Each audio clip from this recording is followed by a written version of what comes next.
उससे पहले बीजेपी ने नया दांव खेला है और 20,000 यादव समाज के लोगों को आज पार्टी में शामिल करा रही है। हमारे साथ जेडीयू के मुख्य प्रवक्ता हैं नीरज कुमार जी। सर, बीजेपी ने बड़ा प्लान बनाया है, 20,000 से ज्यादा केवल यादव समाज के लोगों को आज जो है वो पार्टी में शामिल करा रही है गोवर्धन महोत्सव के माध्यम से। फर्जी खबर है ये।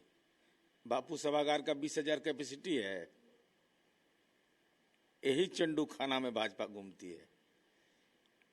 अब भारतीय जनता पार्टी तो सनातनी की पार्टी है, तो जाति पर कहां चला गया? ये जाति, इसका मतलब जातिगत जनगणना होने के बाद परेशानी बढ़ गई है। नहीं तो भाजपा तो हिंदू और जाति की बात तो इनके मुंह से आता भी नहीं है। तो मैं तो खुद आश्चर्यचकित हो गया कि भारतीय जनता पार्टी का ये कौन सा चेहरा है। भाई, केंद्रीय गृह राज्य मंत्री हैं, आपने शपथ लिया है कि जाति धर्म से ऊपर उठकर काम करेंगे, आज जाति के सम्मेलन में भाग लीजिएगा। तो इसका मतलब जो शपथ लिए उसी के विपरीत आचरण कर रहे हैं। यही है भारतीय जनता पार्टी की राजनीतिक नग्न सच्चाई। आपको क्या लगता है कि इस तरह के जो मिलन समारोह के कार्यक्रम हो रहे हैं, कभी कुशवाहा समाज के लोगों को मिलाया जा रहा है, यादव समाज को मिलाया जा रहा है, आपको लगता है कि एक तरह से बीजेपी में अंदरूनी रूप से गुटबाजी जो है वो चरम सीमा पे? नहीं, गुटबाजी इसको नहीं कही, हताशा है।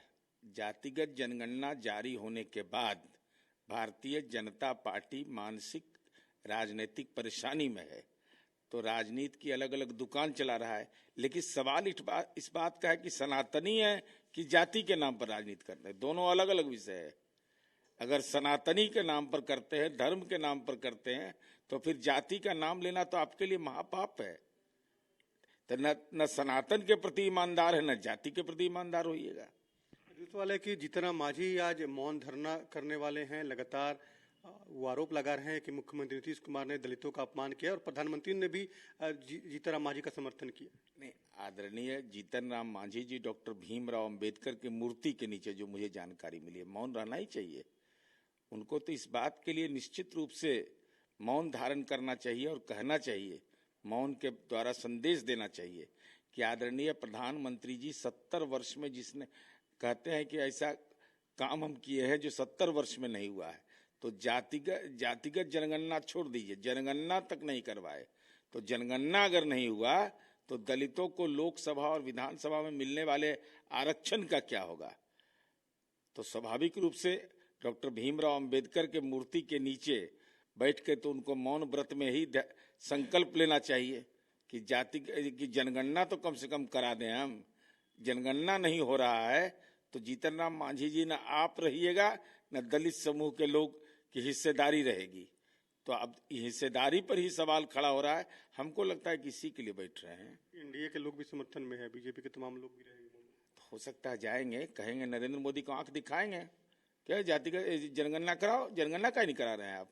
दुनिया के 82 देश में जनगणना हो गया, आपको कोरोना पकड़े हुए है, जनगणना नहीं करा रहे हैं। अंदर की बात यही होगी। नम जीतनराम मांझी जी के दिल में हिचकोला मार रहा होगा कि 10 वर्ष पर जनगणना नहीं हो रहा है, ये तो हमारे साथ अन्याय हो रहा है। आपको लगता है कि दलित की सियासत इधर ज्यादा तेज हो गई है? अभी तो अरे भाई, दलित की सियासत क्या तेज होगी? दलितों का अपमान तो इस देश की नई राजनीतिक संस्कृति बन गई।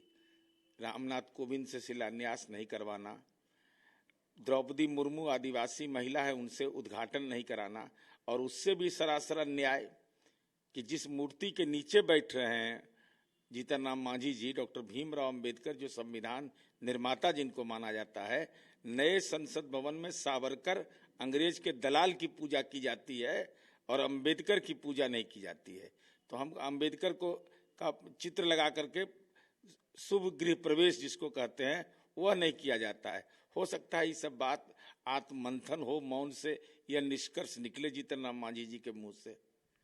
बिल्कुल, जेडीयू के मुख्य प्रवक्ता हैं नीरज कुमार जी साफ तौर पे कह रहे हैं कि बीजेपी ने जो बड़ा प्लान बनाया है, तमाम यादव समाज के नेताओं को पार्टी में शामिल करा रही है। ये कहीं न कहीं बीजेपी की हताशा है, ये हताशा दिख रही है। और बिहार की सरकार ने जो जाति आधारित गणना कराई, उससे बीजेपी के तमाम लोग हताशा में हैं। कैमरामैन श्याम के साथ उनीश कुमार, कशिश न्यूज, पटना।